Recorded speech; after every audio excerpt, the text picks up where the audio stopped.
Melty a 10 ans, ça a été créé en 2008, donc c'est plus une start-up, ça reste quand même ce que c'était, c'est-à-dire un média de jeunes pour les jeunes.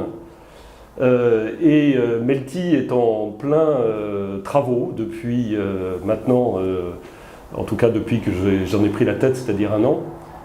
Nous avons entrepris un grand travail de repositionnement de Melty et de redémarrage de plein de projets afin de redonner à Melty sa position qui est d'être un leader sur ce marché des millennials, on ne dit plus tellement millennials, on dit jeunes, toujours dans le domaine de l'entertainment, du divertissement.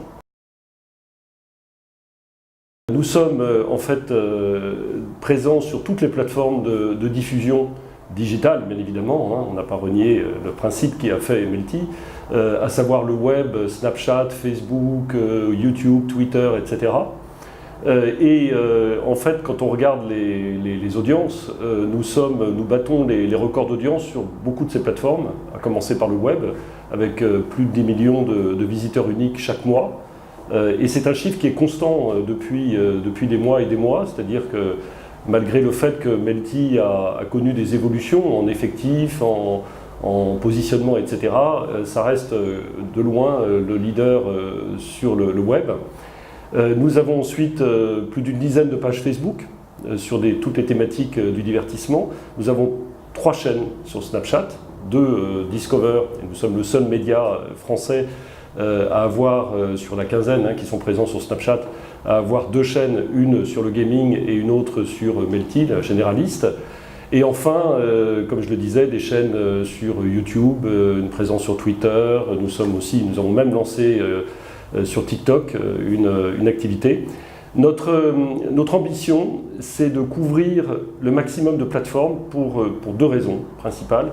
La première, c'est que en fait, nos audiences, qui vont de 12 ans, 13 ans jusqu'à 35 ans, c'est très très large, en fait se répartissent selon les plateformes. C'est-à-dire qu'on sait que TikTok est très jeune, Snapchat commence à 12-13 ans, Facebook commence à être vieillissant, Instagram est plus jeune que Facebook.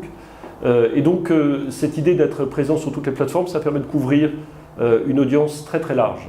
Et la deuxième raison, c'est que les plateformes changent de stratégie souvent, c'est un monde très très mouvant, et nous sommes beaucoup plus, comme on dit, résilients quand on n'est pas dépendant d'une seule plateforme et de sa stratégie, par exemple, d'algorithme, comme ça a été le cas sur Facebook. Je crois que ce qui fait la force de Melty et ce qui fait sa pertinence sur le marché de ce qu'on peut appeler les médias, même si ce terme devient de plus en plus flou, c'est sa capacité à faire des contenus pour les jeunes et qui puissent être populaires. Et nous tenons beaucoup à cette qualité de populaire. Ça nous distingue d'un certain nombre d'autres acteurs du même secteur. Nous, notre ambition, c'est d'embrasser large. C'est un peu toutes les couches de la population.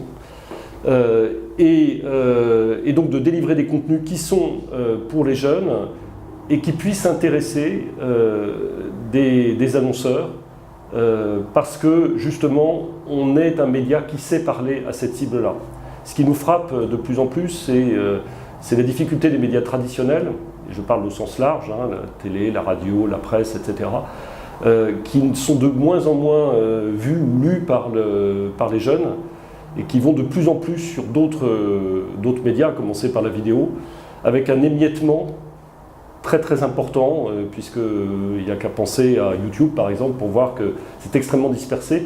L'ambition de Melty, c'est justement de fédérer, à travers tout ce que nous savons faire dans la production de contenu, de fédérer des communautés qui sont attachées à cette marque et d'en faire un acteur puissant dans ce domaine-là.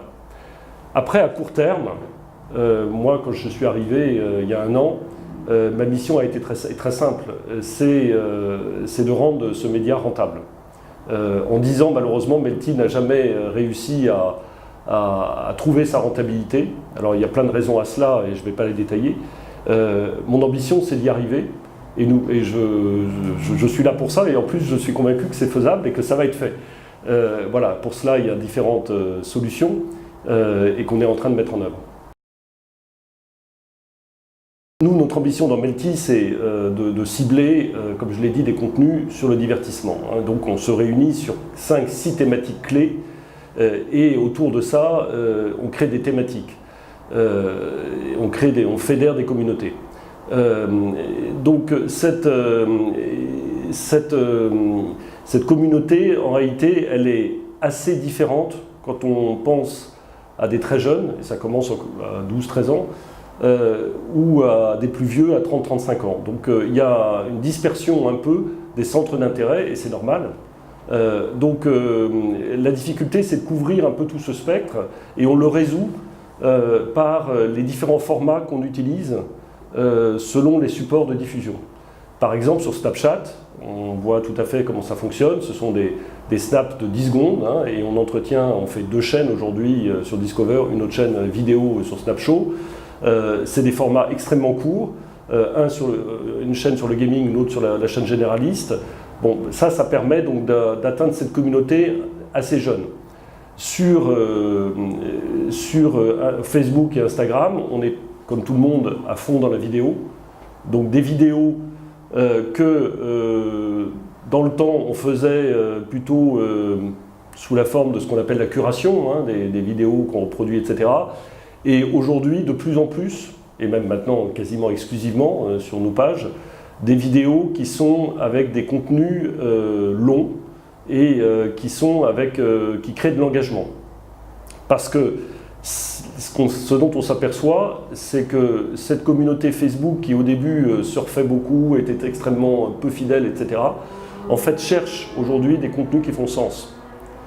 Et ça a été, notamment au cours de l'année dernière et cette année, un de nos objectifs clés, de faire migrer un média qui était peut-être, qui pouvait apparaître comme étant extrêmement léger, futile, etc., dans un média qui devient de plus en plus un média avec du sens, qui va chercher à utiliser son contenu et son audience populaire, à l'amener sur des contenus qui l'intéressent et qui l'engagent.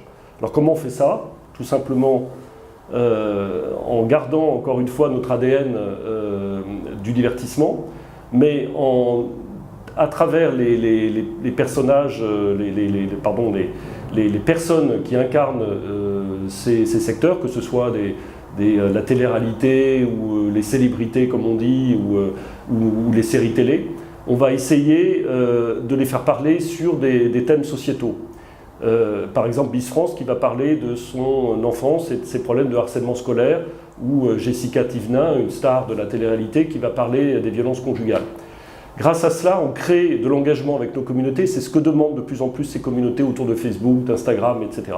YouTube également.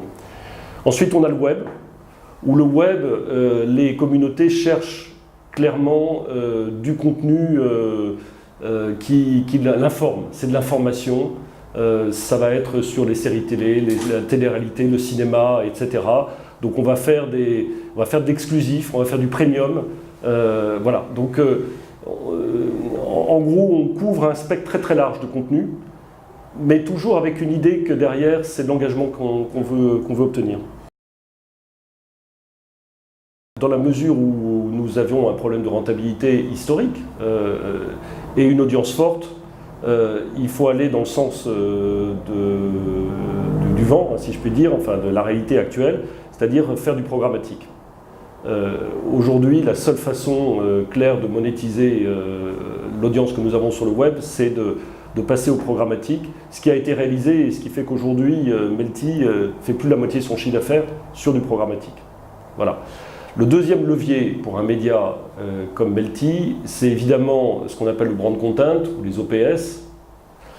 C'est un métier qui devient de plus en plus difficile parce que les marques, tout en cherchant à communiquer avec la cible jeune, ont de plus en plus de difficultés à se repérer dans tous les supports possibles. D'autant plus que derrière, il y a évidemment tout le système, les relations entre les agences, les annonceurs, les pure players comme nous, qui rend les choses un peu complexes. La tendance forte dans ce marché, c'est cette restructuration de tout le marché publicitaire autour des plateformes. Dans la continuité de ce que je viens de dire, je suis impressionné par la vitesse avec laquelle une plateforme par exemple comme Snapchat, qui se cherche clairement, aujourd'hui est en train de bouger à toute vitesse vers la création de contenu. Et ils viennent d'annoncer Snap Originals, Snap Games. Facebook a pris ce mouvement aussi clairement depuis 2 ans et commence à acheter les programmes directement pour pouvoir fidéliser son audience. YouTube, ça fait longtemps que en fait, le modèle économique fait que les contenus sont achetés d'une manière indirecte par YouTube. Donc moi je vois une tendance forte d'une restructuration de tout le secteur publicitaire autour de ces plateformes qui ne sont plus simplement des médias qui, comme Facebook avant, étaient simplement, ou Snapchat avant, était simplement une mise en relation entre des gens, des utilisateurs. C'est devenu vraiment aujourd'hui des plateformes de distribution de contenu. Et des acteurs comme Melty, mais pas seulement que Melty, de plus en plus doivent être des fournisseurs, des producteurs de contenu sur leur communauté et doivent savoir faire ça, parce que sinon on est mort. En tant que média, on n'existe plus. On doit être capable à la fois de produire du contenu pour pouvoir le vendre à les intermédiaires dont j'ai parlé, mais également de gérer les communautés, et mieux on sait gérer les communautés, meilleur on est en production de contenu, et vice-versa. C'est un espèce de cercle vertueux. La production de contenu sert à animer les communautés qui elles-mêmes servent à créer du contenu. Je crois que c'est ce modèle original que Melty doit pouvoir développer. La différence par rapport au modèle d'avant, c'est que sur les autres plateformes comme Facebook, Snapchat ou autres, en effet, la question est de pouvoir gérer une communauté sur Snapchat, ça reste quand même un modèle très important pour nous parce que la façon dont nous sommes rémunérés par les plateformes pour la production de contenu, elle est liée à notre audience. Quand on prend Snapchat, c'est un revenu cher sur les chaînes qu'on anime. Quand on prend Facebook, c'est aussi un revenu cher sur les publicités créées par Facebook sur les vidéos qu'on produit. Donc oui, il y a toujours un sens à parler d'audience, il y a toujours un sens à gérer des communautés et à les développer.